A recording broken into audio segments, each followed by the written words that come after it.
আসসালামু আলাইকুম। পাক নির্বাচনী পরীক্ষা 2026 দাখিল দশম শ্রেণী তোমাদের কোরআন মাজিদ ও তাজবিদ বিষয়ের যে প্রশ্নটা সেটা দিতেছি। এখন যে বিষয়টি সেটা হচ্ছে যে এটা কোন প্রকাশনে সেটা বলে দিব, সমস্যা নাই। তো এখনই বলে দিব। তো তোমাদের এমসিকিউ দিতে হবে 40, ঠিক আছে? এমসিকিউ আমি সহ দিতেছি। প্রথম পার্ট বা গতকাল আমি যেটা দিয়েছিলাম সেটা হচ্ছে লেকচার ছিল, সেটা অনেকে জানো, আমি বলে দিয়েছিলাম ভিডিওটির মধ্যে। তো এটা কোন প্রকাশনে সেটা বলে দিচ্ছি তোমাদের যাতে করে সহজে বুঝতে পারো।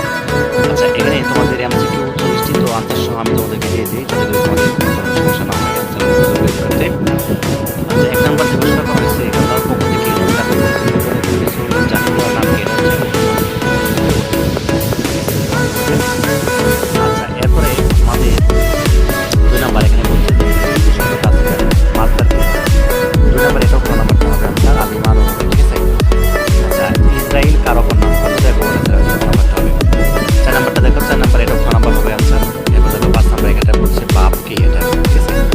তো এটা হচ্ছে তোমাদের নাম্বারটা হবে এরপর হবে।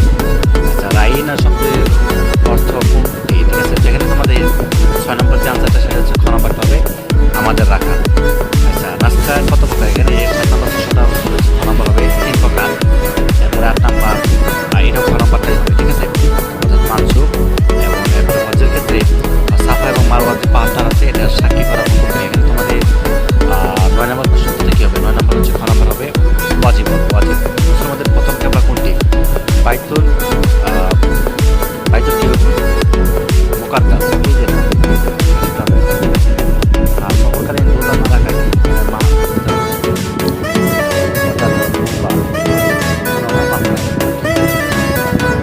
এরপর আমরা হচ্ছে বাকি প্রশ্ন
মানসুব। এবং হচ্ছে তাওরাত শব্দের অর্থ কি? এখানে তোমাদের 24 নাম্বার আনসারটা বলে দিতেছি, সেটা হচ্ছে খ নাম্বার হবে আল্লাহ তাআলা।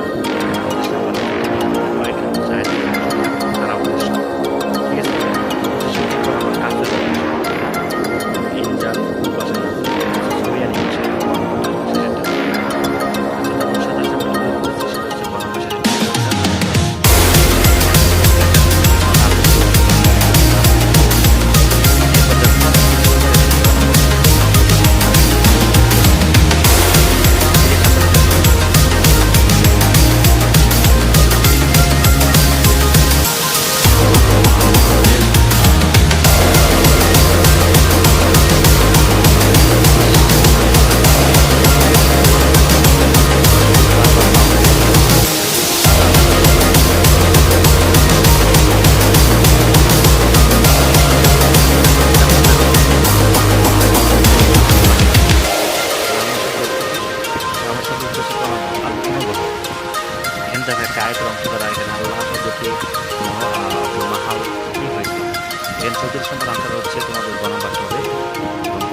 বোঝানো হয়েছে, ঠিক আছে? আর তাহকিক করতে হলে তোমরা জানো তাহকিক করতে জন্য আমাদের করতে হয়। তাহকিক শিখতে হবে, এই শব্দগুলো তুমি হচ্ছে তাহকিক শিখবে। এরপর হচ্ছে 3 ক বাংলা অনুবাদ করো, এটা শিখবে, একটা শিখবে, কিভাবে আল্লাহর নির্দেশ অমান্য করতে হবে, তাই না? এটা শিখবে, এটা তাহকিক করতে হবে।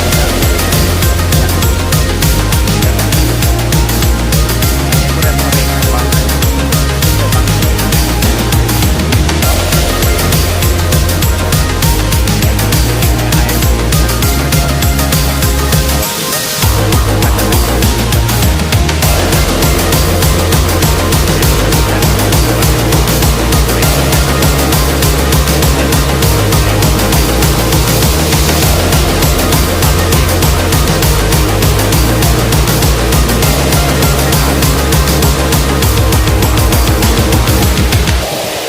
এরপর হচ্ছে আমি বাকি প্রশ্নগুলোর মধ্যে চলে যাই। সূরা আল ইমরান থেকে কিছু প্রশ্ন আসবে, যেমন সূরা ইমরান থেকে তুমি হচ্ছে বাংলা অনুবাদ করো, এটা শিখতে পারো, এটা মিলিয়ে নিবে আর কি। এরপরে বলছে আয়াতের যে আয়াতের অংশের কী করবা, মর্মার্থ লেখো, তাকে প্রকাশ করতে হবে এবং বাংলায় অনুবাদ করতে হবে।